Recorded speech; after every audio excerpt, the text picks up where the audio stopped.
Salve, salve! Este é o segundo episódio da série sobre inteligência artificial e como ela está mudando o mundo das artes, da comunicação e do design. Vamos falar se o seu trabalho tem futuro ou se você já está na draga. Vamos falar sobre ética e sobre os incríveis mundos que a IA pode criar. Temos muito o que conversar e hoje, esse episódio 2, o tema é o design, o olho e a marca. Nesses 8 episódios, sempre teremos um especialista no assunto presente aqui conosco, um professor e eu, Tadeu Django. Estamos no Brasil, isso aqui é São Paulo e, mais do que isso aqui é a FAAP. Este podcast é o abre-alas do Festival de Cinema Sintético que vai ocorrer aqui em fevereiro de 2026. O AIF, WAIFF. O AIF é um dos maiores festivais de filmes feitos com inteligência artificial no mundo. E vai abrir esse capítulo Brasil, o AIF Brasil, em fevereiro. Vai ter palestra, debates, painéis. Fique de olho aí nas redes sociais que você vai saber muito mais. Bom, tudo isso apresentado, vamos começar direto sem apresentar ninguém aqui. Vamos perguntar: estamos na primeira geração da inteligência artificial. O que é que isso significa? Teremos uma segunda geração ou seremos a primeira e última? Bom, eu acho que é a primeira de muitas, né, eu acho que é uma mudança muito grande, que é definitiva, né, não é uma nova tecnologia que vai passar, e que a gente ainda está começando a aprender qual é o impacto dela, né. Então, não é só mais uma ferramenta que vai substituir outra ferramenta, né, ela vai abrir outras possibilidades, né, e principalmente a gente como criativo que está acostumado a criar de uma forma, há muitos anos que não muda, ela abre, possibilidades para criações que são totalmente novas, né, eu acho que a gente ainda está olhando para ela comparando com o passado, Uhum. né, esse filme comparado a como era feito, né, ao vivo, né, com números reais, que é um passo que acho que a gente tem, é uma fase, né, mas acho que a fase realmente interessante vai quando a gente começar a usar essa ferramenta para abrir novas formas de criar, novas narrativas, né, e aí, enfim, a partir daí vão vir novidades, né, então acho que a gente começa uma grande fase, né, que a gente não sabe onde vai terminar, mas que a gente ainda tem muito, muito a aprender, né, e a melhor forma, né, de aprender na verdade é mergulhar, né, mergulhar sempre. Mergulhar, exatamente. É onde nós estamos mergulhando hoje aqui no design. Esse que vos falou é o Fábio Simões, o renomado líder criativo cuja trajetória esteve sempre no cruzamento entre criatividade e inovação. Ele teve um papel fundamental no crescimento global do Nubank, conduzindo estratégias de branding e conteúdo. Com mais de 20 anos de experiência, o Fábio aqui acumula passagens por grandes agências no Brasil e nos Estados Unidos, onde liderou equipes em projetos para marcas como Nike, Claro e Coca-Cola. Sua carreira já foi reconhecida com mais de 50 prêmios internacionais, incluindo múltiplos leões de ouro no Festival da Criatividade de Cannes. O cara tem um zoológico de leões em casa. Hoje, o Fábio é o Chief Creative Officer da MAR. Talvez é assim que se pronuncia? MAR? Com dois A's, assim, dá assim, MAR.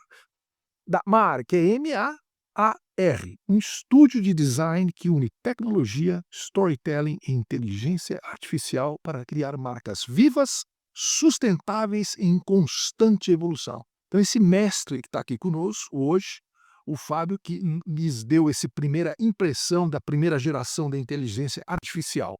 E o outro Fábio, hoje nós temos Fábio.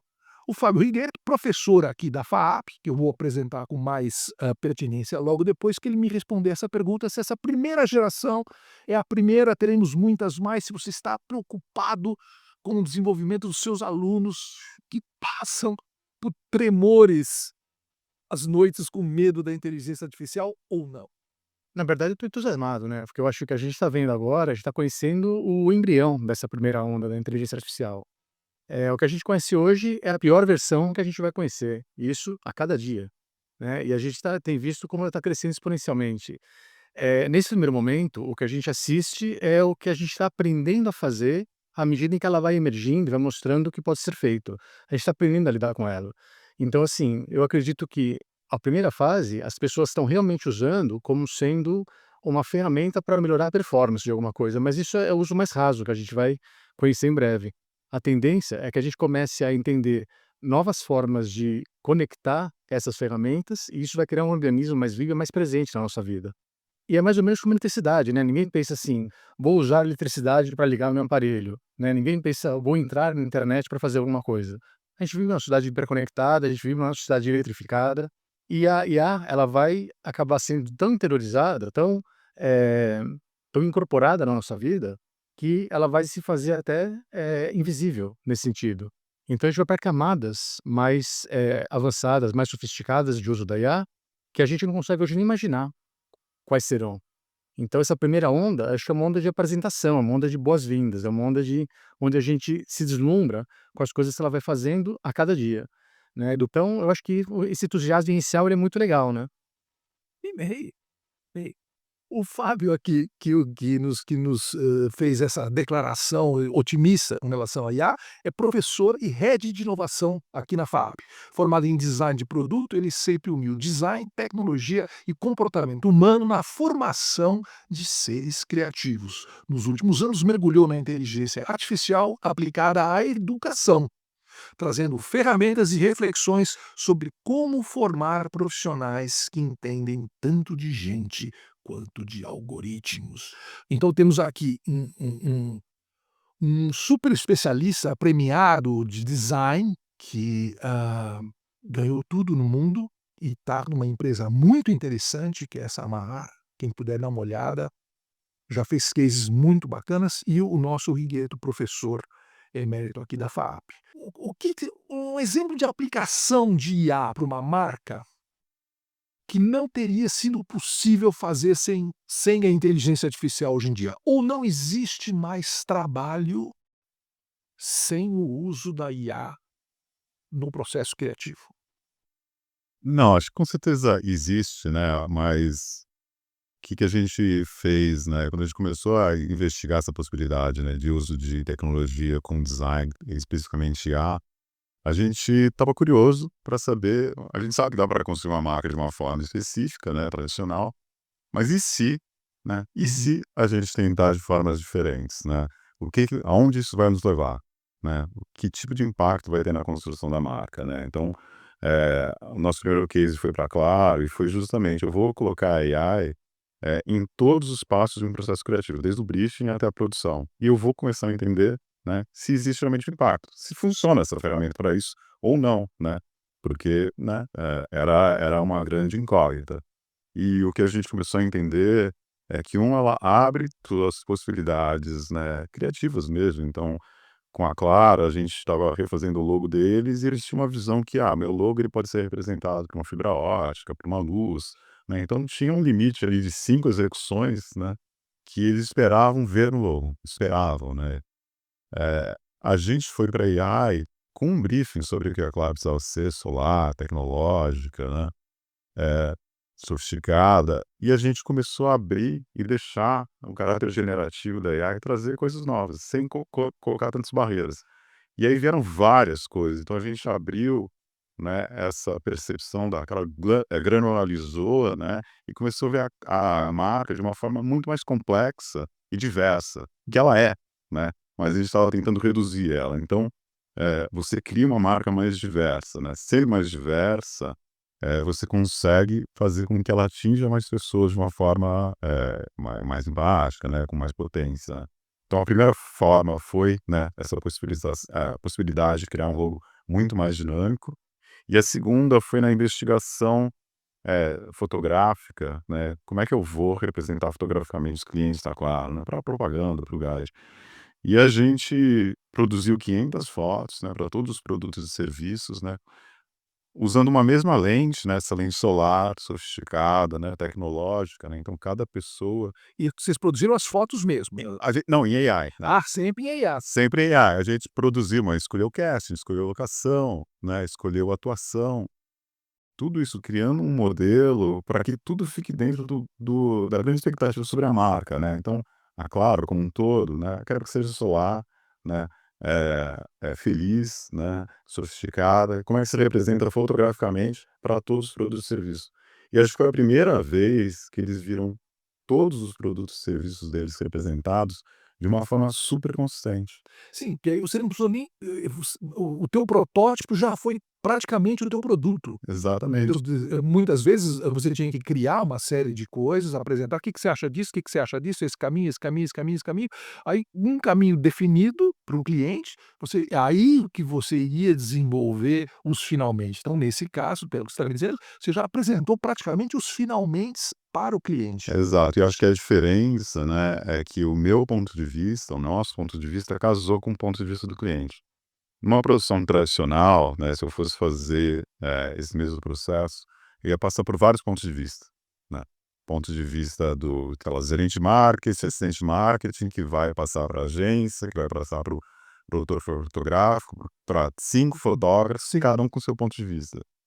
Você dilui, né, muito, obviamente porque cada um tem seu ponto de vista, e no final você tem um pacote. Um telefone sem fio, Exato, que quando chegar lá no último que ele vai, não tem mais aquele teu pensamento, matriz original, né, aquela tua ideia original. exatamente, Então, no caso aí, ela vai direto ao ponto. exato. Ela vai direto ao ponto. Exato. Mas, é isso, pode ser bom, pode ser ruim. É ruim se eu me contentar com algo que está muito estabelecido na minha cabeça, mas se você usa a AI para te provocar a olhar de formas diferentes, aí você deixa de ser só você, né, teu ponto de vista que já está estabelecido para ela te provocar. Não, mas e se você fizer assim, né? E se o tipo de pessoa que você está buscando, em vez de ser isso, for isso? E aí você consegue realmente aí ter uma potência de ter um ponto de vista, mas também conseguir olhar sobre outros pontos de forma Sim. diferente, né. Ela seria vamos dizer assim, uma máquina de criar pontos de vista. Exato. Uma máquina de criar pontos de vista. E Gueto, como que você vê isso? Como você mexe com os estudantes, né, o que é que você, tenta colocar para eles? Que mundo é esse que os espera? É uma máquina que vai lhe ajudar? Vai ser uma parceira? Ou é uma máquina que você tem que confrontar? Então, tem muita essa discussão aqui na faculdade, né, além da questão ética, uma preocupação constante da FAP, os alunos também, os professores, tem essa discussão, assim, se é ameaça ou oportunidade. E aí o que a gente sempre conversa aqui é que é o seguinte, esse debate, né, se a IA vai roubar o emprego do profissional, na verdade não, né. A resposta que o mercado já está usando é que quem vai roubar o emprego do profissional é o profissional que aprende a mexer com a IA.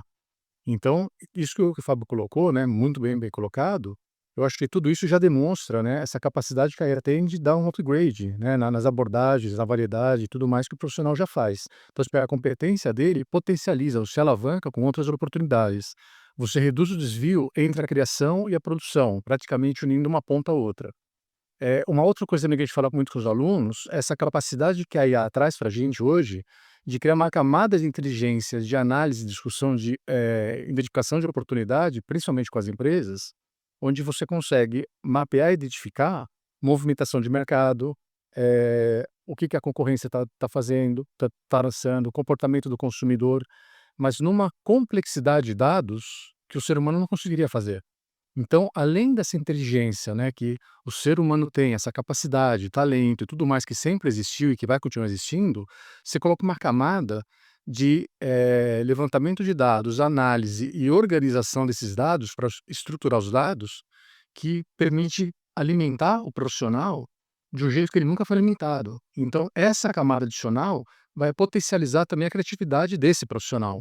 Então, se ele aprender a lidar muito bem com isso, você está multiplicando, eh, a essa potência criativa do profissional. Então, é uma grande oportunidade. Agora depende muito, como tudo, né, o martelo pode ser usado para construir ou para matar.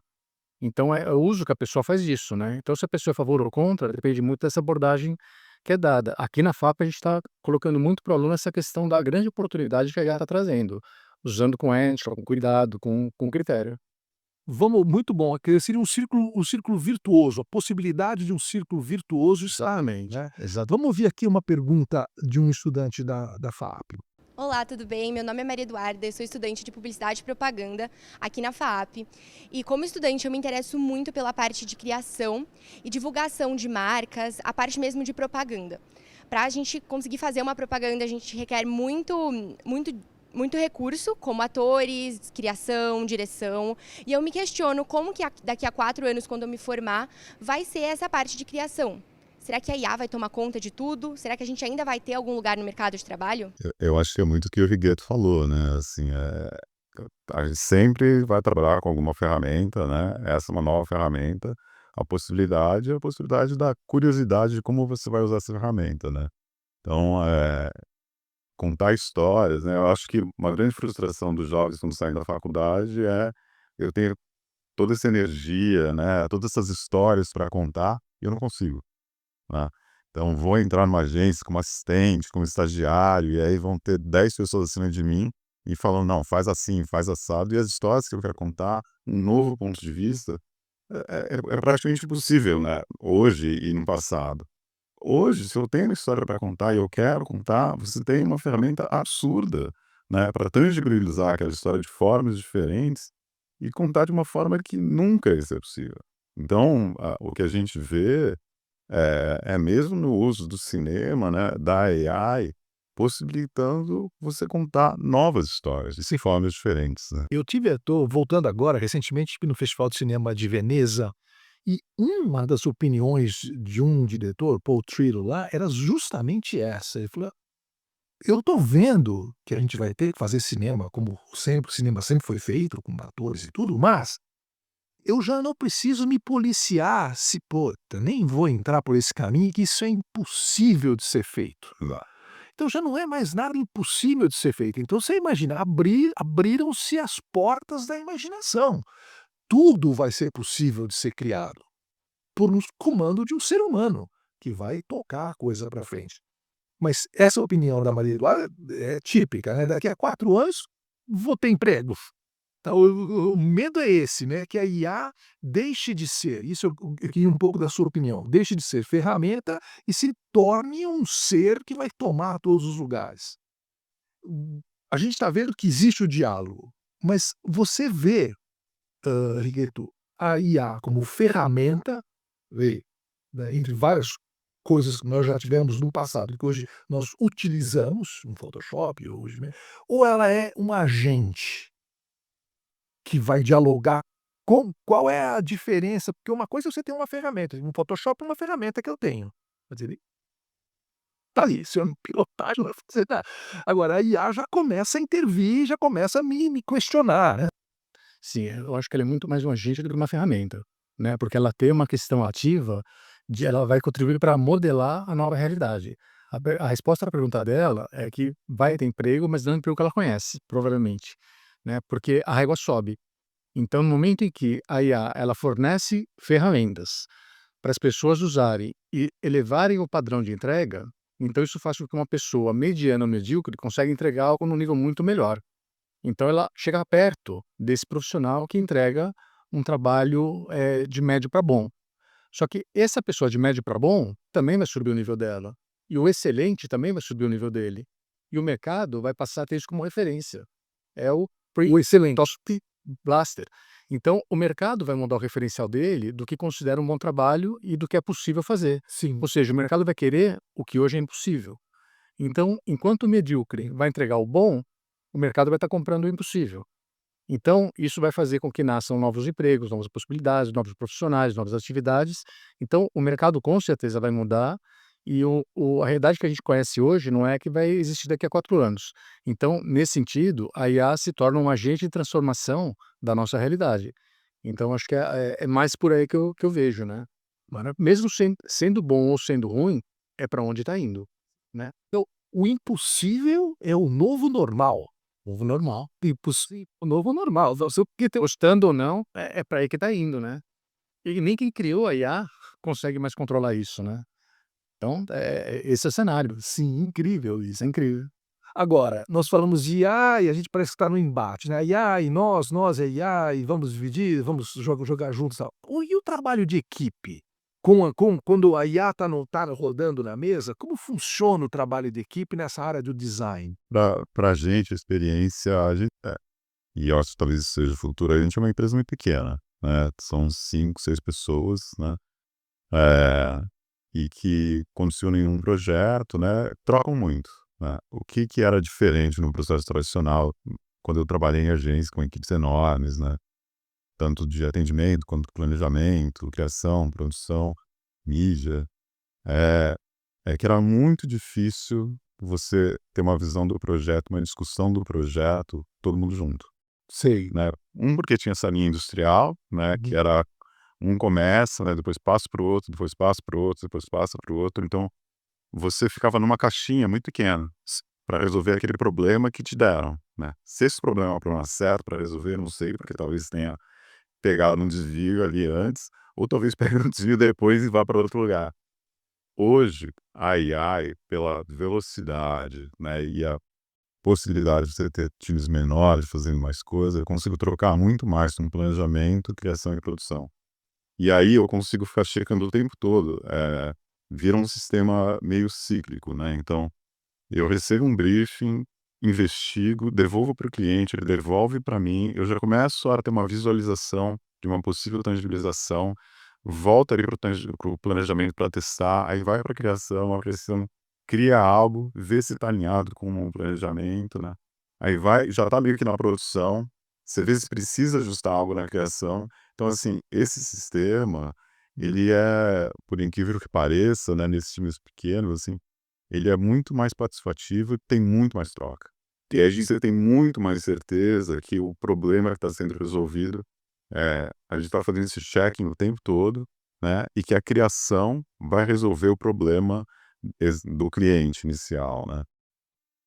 Porque todo mundo tem essas ferramentas que elas se sobrepõem, né? Então, quando eu estou no planejamento, eu posso gerar uma imagem. Ah, se eu pensei nessa persona, eu vou gerar uma foto dela aqui, vou gerar uma imagem dela, vou gerar dela falando alguma coisa.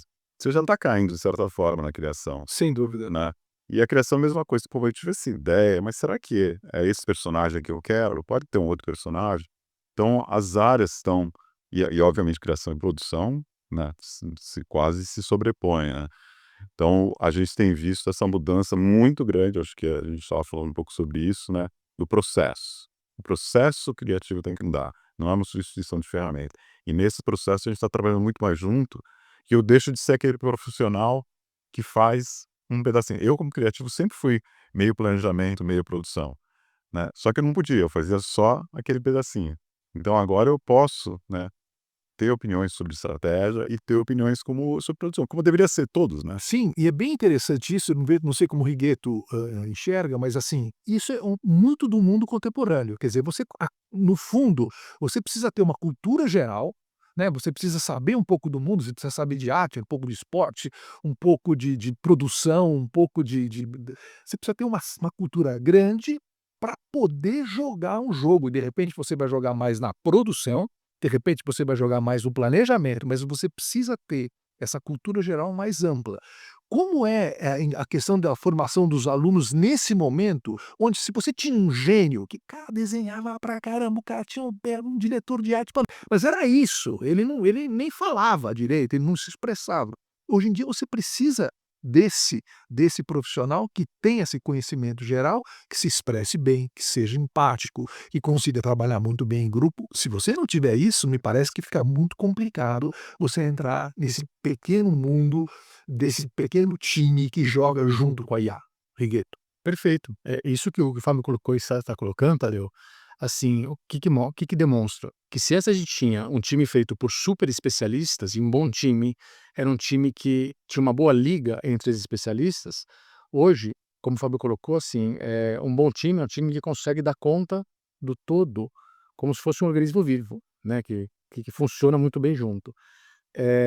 Hoje a gente fala muito em formação nencialista, que essas são pessoas que têm habilidades específicas, mas que têm essa visão do todo, e consegue estabelecer essas conexões e também trabalhar com outras pessoas. Então, hoje você não consegue mais pensar na formação de um aluno, onde ele vai ser muito bom em uma única coisa. Ele fica ilhado no próprio conhecimento, não tem como.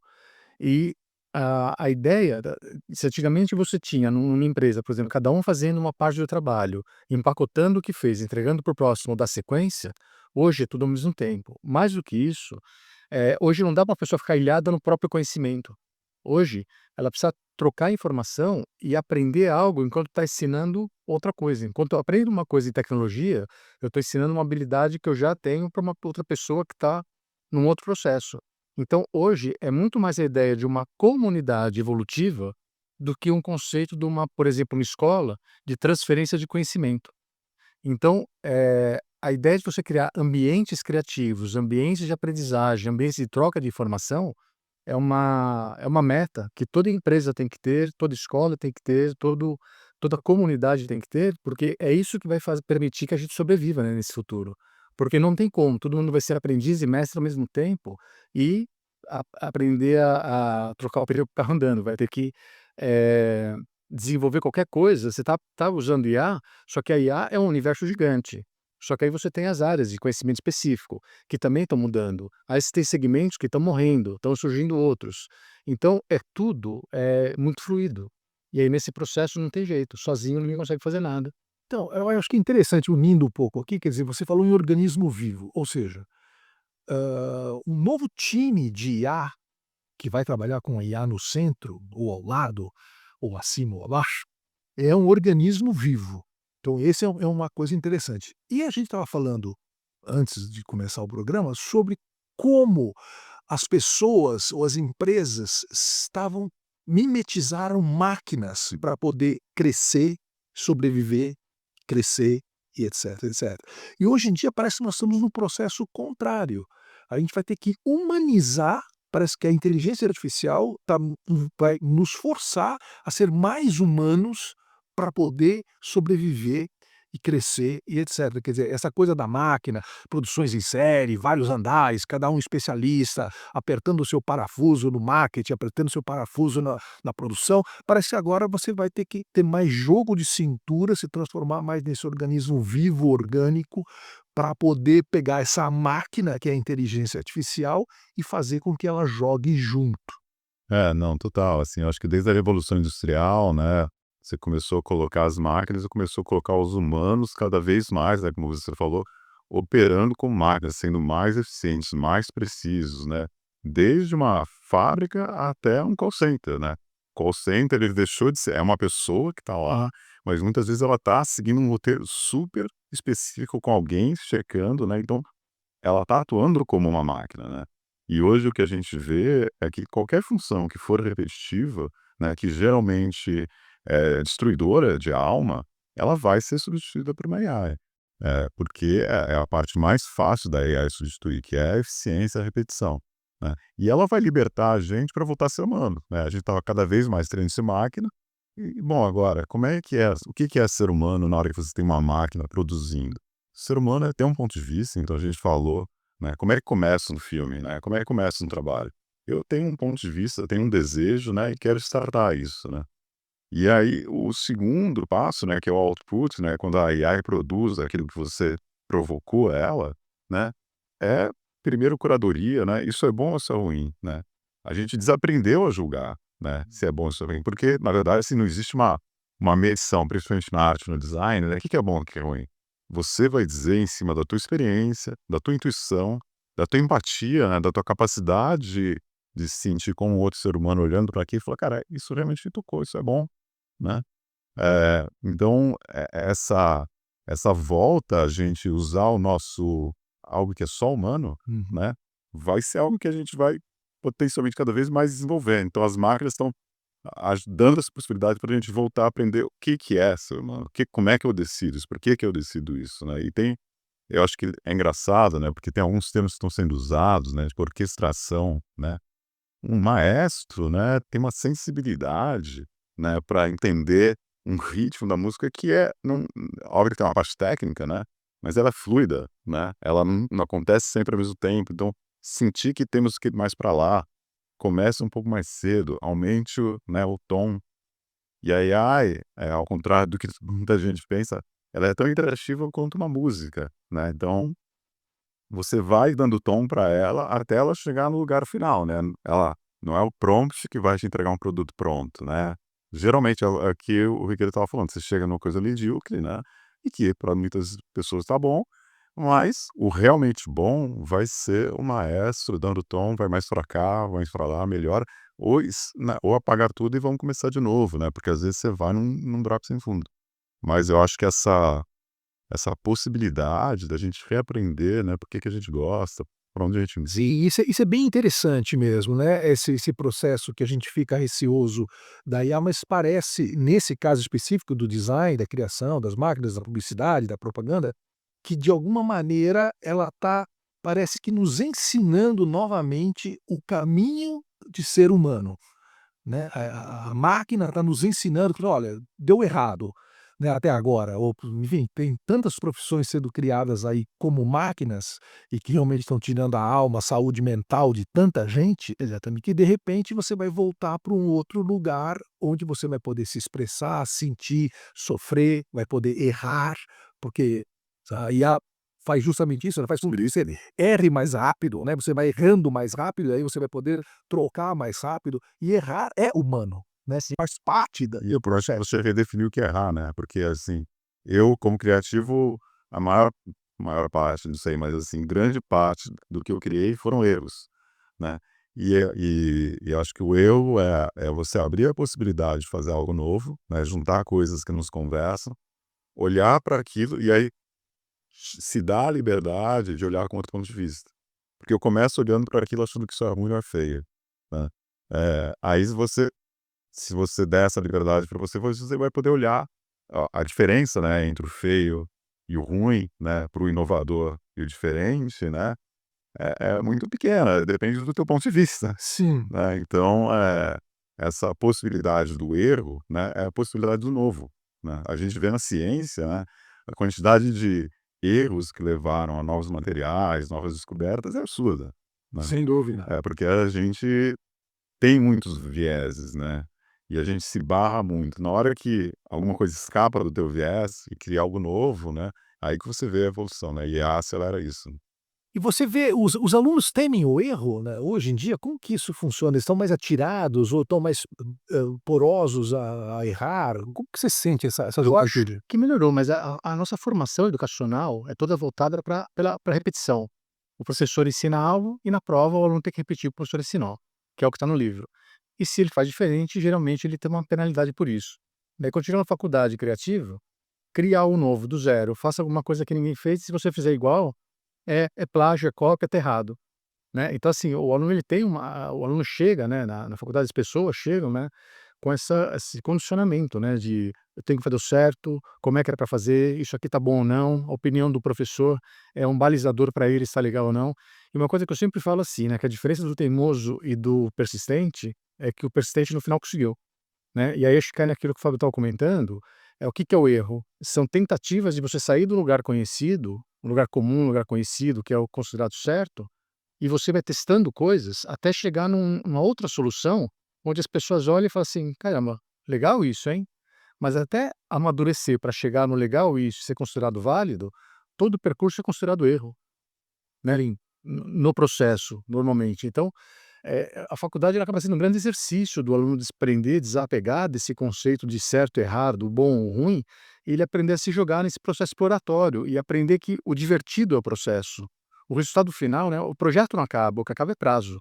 Então você faz o teu melhor no tempo que você tem sempre, né, e isso é vida, né. E aí, então assim, a gente tem que sempre enfatizar isso para os alunos e com o tempo eles vão se soltando desse conceito de certo e errado, né, uma convenção tão binária, né, e eles começam a perceber que o gostoso são os testes, as explorações, porque eu acho que é o que faz o nosso dia a dia, assim, quando você está trabalhando, é o que torna agradável, a experiência de buscar caminhos, né. E aí quando você acha a resposta, tem um lado que é muito legal e tem um lado que é quase que frustrante, né, que: "Ah, acabou", né, e aí até vir um próximo projeto, você não tem algo para exercitar isso, né, e é o que vicia a gente, né, essa exploração de possibilidades, né, e que vale para tudo, né, não é só para criar uma peça, é para pensar em soluções, achar um caminho, pensar uma viagem, um projeto de vida, e aí você passa a olhar a tua vida por esse prisma, né, então isso é muito legal. E a IA, né, como o Fábio também colocou, tem essa coisa, né, você está modelando a solução, e a IA ela vai te gerando possibilidades que você está esticando, né, não é isso, não é aquilo, tal, você vai orquestrando, modelando, até chegar naquilo que você tem como definição. Então, eu acho que é um grande exercício. O tempo todo a gente vai cair na mesma coisa, né. Então, a gente continua exercitando ou tendo que reaprender, como você colocou, exercitar ou reaprender a ser humano, Acho que esse é o ponto. E a IA está esfregando na nossa cara que esse período todo que a gente cultuou a performance, né, eu tenho que ser bom filho, bom pai, bom isso, bom aquilo, bom profissional, eu tenho que render mais, eu tenho que trabalhar mais, eu tenho que ganhar mais, eu tenho que... Onde trouxe a gente? Né? Num mundo bem complicado. Então a IA faz o quê? Em performance ela ganha da gente, já está claro, né? Desde o Kasparov, lá quando perdeu para o Deep Blue, já deixou isso claro, dali para frente foi só ladeira abaixo, nesse quesito. Então hoje o que acontece? Onde que a gente tem o nosso valor? Quando a gente enaltece o nosso lado humano, a nossa sensibilidade, o nosso feeling, a nossa visão empática sobre as coisas, e aí a IA faz a performance, cuida da performance melhor do que a gente consegue. E aí a gente orquestra o que a IA ainda não faz, né? Então, a gente já sabe quando, mas por enquanto, a gente está tendo que voltar a ser humano de um jeito bom, de um jeito bacana, se souber fazer isso. Surpresas da inteligência artificial, né? As máquinas nos tornando mais humanos. Vamos ver o que mais um aluna da FAP tem a perguntar. Hello, my name is Camelia, and I'm from Silicon Valley or San Francisco, California. I study international business and I want to go into marketing and consultation. My experience or knowledge about AI is small, but I know I can use it to work with or work in the field that I want to get into. My question is, how do we make sure that AI is being used with us, not instead of us, especially in the marketing aspects and consultation for international relations, because the humanness of it is most important. Ela é de São Francisco e estuda relações internacionais, e se a IA vai ser substituído. Nós vamos ser substituídos pela IA nas relações internacionais. Um dos medos do Sam Altman, né, nesses 3 famosos medos que ele recentemente falou, é que as pessoas comecem a acreditar demais na IA, que é uma coisa que já está acontecendo. Tem pessoas que falam assim: eu não consigo fazer mais nada sem consultar o ChatGPT, porque ele me conhece meus amigos, conhece toda a minha trajetória, e toda vez que eu vou fazer uma coisa eu pergunto para o ChatGPT, devo ou não fazer? Você acha que isso é um bom caminho? Então esse já é um grau preocupante. E ele coloca como realmente muito preocupante quando o presidente dos Estados Unidos tiver com uma IA tão poderosa ao seu dispor, que também não consiga decidir mais nada sem fazer uma consulta a ela. Aí você está mexendo com os caminhos da humanidade em parceria ou de mãos dadas com a IA. Me parece que esse é um dos receios que essa menina coloca. O que vocês acham? Perguntas. Ah, eu acho que, obviamente, existe esse perigo, né? A ficção científica já exercitou muito, né, sobre isso. A gente tem essa obsessão pelo nosso fim, né? E pelo nosso fim, pela tecnologia. Então, eu acho que é uma narrativa que já foi contada várias vezes e acho que a gente tem que prestar atenção nela. E eu acho que é sempre a mesma decisão, né? De você se pensar como indivíduo, né? E se desenvolver como indivíduo e acreditar naquilo que você se desenvolveu, né? E não ser levado pelo grupo, né? E ser levado por crenças, por uma empresa, por um governo, né? Então, eu acho que essa decisão, né? Onde eu vou tomar, onde eu vou decidir, onde eu vou me informar, ela continua sendo a mesma, né? Porque antes seria, né? Eu vou dar minha vida, né? Para minha vila, né? Ou para o meu condado, né? Ou para o meu vereador, para o meu prefeito, para minha religião. Então, você terceirizar o que você, né, a tua decisão, né? Os teus, enfim, tuas crenças, né?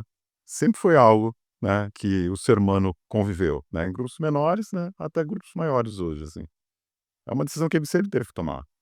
Agora também, óbvio, né? Que é uma tecnologia super poderosa e a gente ainda não tem o alcance dela, né, por onde ela está populando a nossa vida, que é quase um lago, como a gente estava falando, né, vai estar em todo lugar.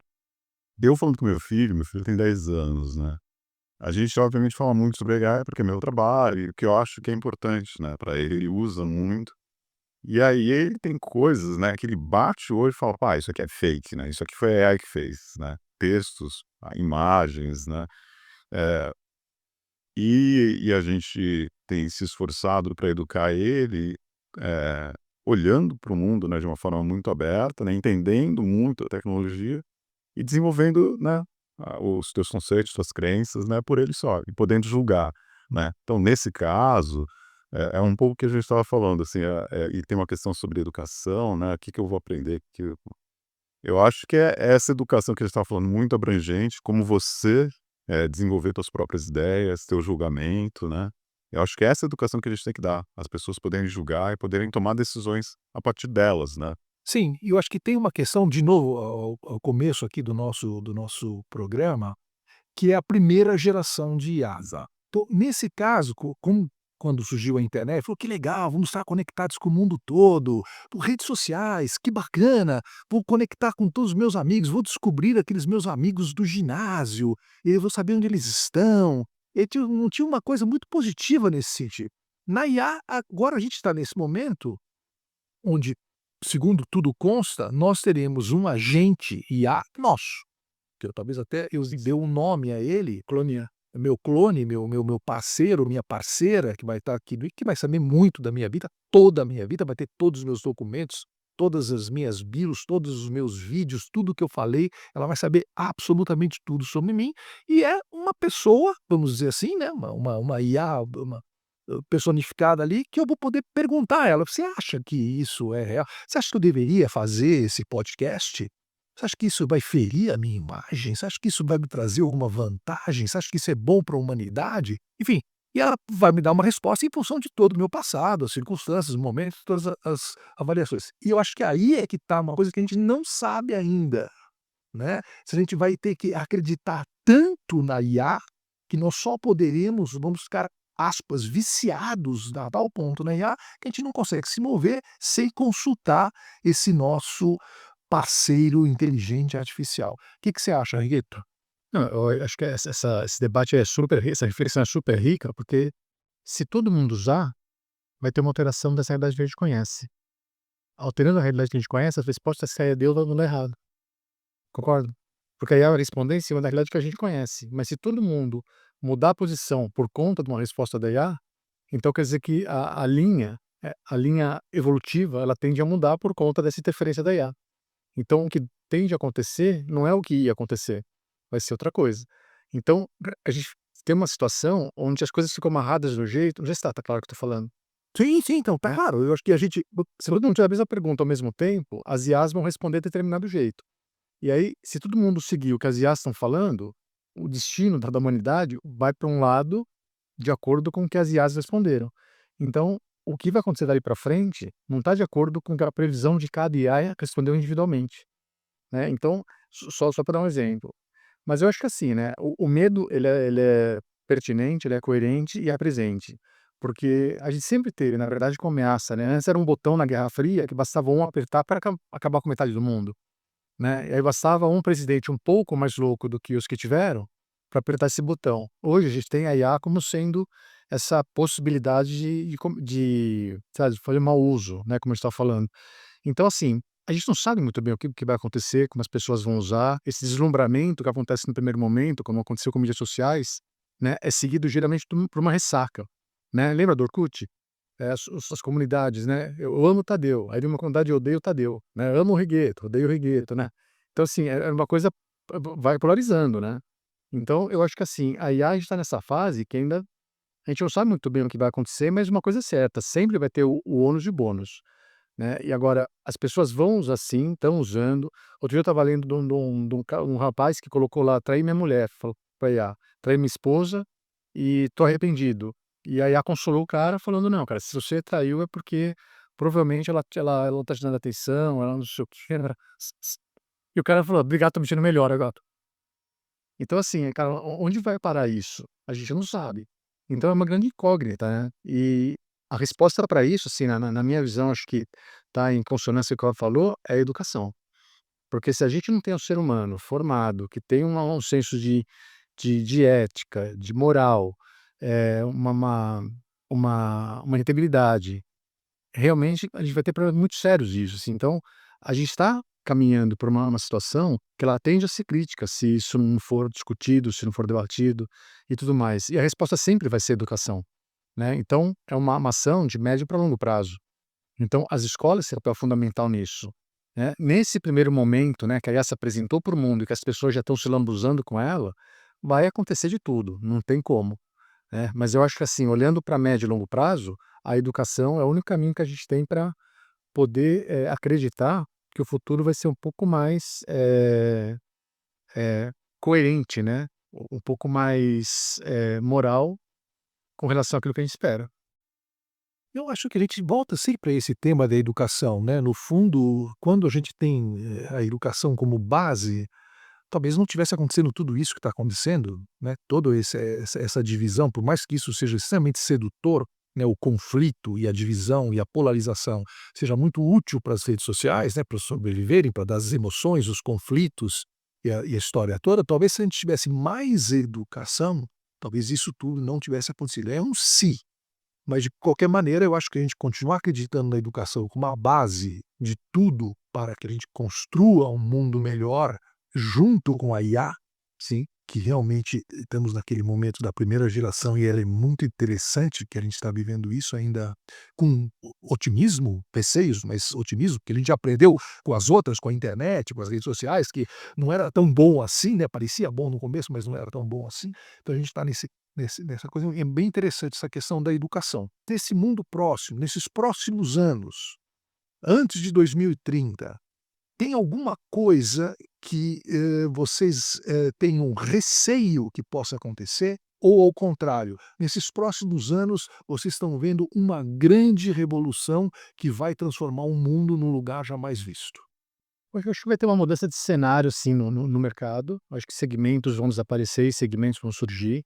Então acho que vai ter uma remodelagem, rápida e uma remodelagem rápida nesse cenário que a gente conhece. Não consigo dizer, assim, se isso é bom ou é ruim, mas eu acho que é o que vai acontecer, porque a forma como a gente conhece, como o nosso mundo é estruturado, é em caixinhas. Nosso conhecimento é em caixinhas, nossas atividades são em caixinhas, é tudo compartimentado. E essa realidade, essa tecnologia da IA, ela permite a gente rever todos esses processos. Então eu acho que vão surgir várias oportunidades, tem coisas que vão deixar de fazer sentido, então acho que a gente vai viver um período agora de um grande questionamento, né, sobre possibilidades. As coisas são assim, mas tem que continuar sendo assim? E isso eu acho que vai trazer coisas muito boas e vai trazer também, turbulências, né, então não vai ser um passeio, mas eu acho que vai ser uma mudança necessária, até porque o mundo que a gente vive, ele anda muito complicado, muito conturbado. Eu acho que isso pode trazer uma chance da gente encontrar caminhos melhores, né. Você Pode ser que sim. uma pessoa otimista nessas mudanças dessas placas tectônicas do relacionamento humano. Dentro do marketing especificamente, Simões, você no próximos anos, você está vendo que a gente vai criar mais empregos novos ou a gente vai perder mais empregos tradicionais? Eu acho que olhando para o curto prazo, até vendo como está sendo a adoção da AI, o impacto é negativo. Vai ter mais gente perdendo emprego do que novos empregos sendo formados por vários motivos. Dois deles um, a eficiência, né? Então eu tenho vários amigos que são, né, que têm produtores de som, são diretores de cinema, fotógrafos, né? A substituição é muito clara, muito fácil, né? E aí, mas não é humano, mas não é perfeito, mas não é tão bom, né? Assim, isso sai um pouco da conta, né? Então, pelo benefício, eu substituo, né? Mesmo não sendo tão bom, e às vezes é melhor, na verdade, assim, do que quando é feito pelo ser humano. Então, assim, vai ter impacto negativo. Eu tô vendo meus amigos, né, com menos trabalho, né? Então, isso na área criativa. Na área do marketing também, né? Toda a camada gerencial que, vou fazer um pedido para outra pessoa, fazer o pedido para outra pessoa, fazer o pedido para administrar 10 fornecedores, eu não vou ter isso, né? Então esse é o lado negativo e vai ter esse corte, assim, eu acho que a gente tem que saber, tem que se preparar para isso, né. Qual que é o lado positivo? O lado positivo, né, a gente olhando para a história, são ciclos, né, onde no começo vem a dor e depois vem os novos empregos, as novas possibilidades. Para mim, como curioso, né, eu estava sem emprego, né, tenho 54 anos, estou nessa carreira de publicidade, né, que é uma carreira de pessoas jovens, né. Então a AI veio com a possibilidade, eh, primeiro, né, para explorar minha criatividade, né, e para descobrir um trabalho novo, né. Então, ela vai abrir possibilidades para quem tiver curiosidade para testar algo novo. Qual que é a dificuldade do algo novo, né? O ser humano ele tem uma dificuldade de imaginar o novo, imaginar o futuro. Ela sempre olha para o passado, né, ou para o presente, mas ela tem uma incapacidade. Ninguém imaginou a AI da forma como ela existe hoje, né? A gente via carro voador, né? Não tem nenhum carro voador voando, né? Mas a AI, se você vai ver os filmes de ficção do passado, sim, talvez tenha uma ou outra, né? Né? eh, em 2001, né, assim, tem O Ela, o filme. o ela, assim, mas assim, não com essa, né, com essa participação que ela está tendo na nossa vida tão rápido. Então, essa capacidade de imaginar algo novo, ela demora um pouco, né, porque as pessoas vão começar a usar a AI e começar a perceber novas formas, né, de uso dela. Aí poder criar novos empregos, novas funções e novas coisas. É engraçado falar sobre essa parte criativa que eu estava vendo, por exemplo, o fotógrafo. Fotógrafo tradicional que tinha que colocar o objeto, iluminar as pessoas e fazer o clique e tal. Se ele vai produzir, ele pode ser um fotógrafo de IA, ele pode ser um fotógrafo que vai criar imagens através de IA, mas com o conhecimento de fotografia que ele tem. Ele tem o conhecimento, ele sabe, já dirigiu atores, pessoas e tal, e lugares, e tem senso de cor, de distância, de desfoque, de fundo, de luz, de lateral, onde ele pode criar essa imagem com conhecimento de fotografia. Seria um fotógrafo IA, um fotógrafo, né, que vem de uma, Sim. com a sabedoria e vai criar uma imagem de IA, mas que é uma imagem criada por um fotógrafo. Exatamente, Ou seja, isso é uma profissão nova para o fotógrafo. exato. Em vez do fotógrafo falar: "Pô, estou sendo substituído pela IA", de repente se ele aprender IA pra caramba, Sim. ele vai poder ser o fotógrafo com criação de IA. Bom, depois dessa excelente conversa, excelente encontro que tivemos hoje aqui com os Simões da MAR e com o Rigueto, aqui da FAAP, encerramos o WAIF Talks número 2, segundo episódio nessa série, que vão ser 8 programas. Fique ligado, na semana que vem tem mais. E esse WAIF Talks faz parte do festival WAIF Brasil, o primeiro festival de cinema sintético já realizado no Brasil, que vai acontecer em fevereiro de 2026. Além da exibição de filmes, nós vamos ter palestras, debates e uma série de encontros aqui mesmo na FAAP. Então fique de olho nas redes sociais para saber mais sobre o WAIF Talks, nós, e sobre o WAIF Brasil, o festival fevereiro de 2026.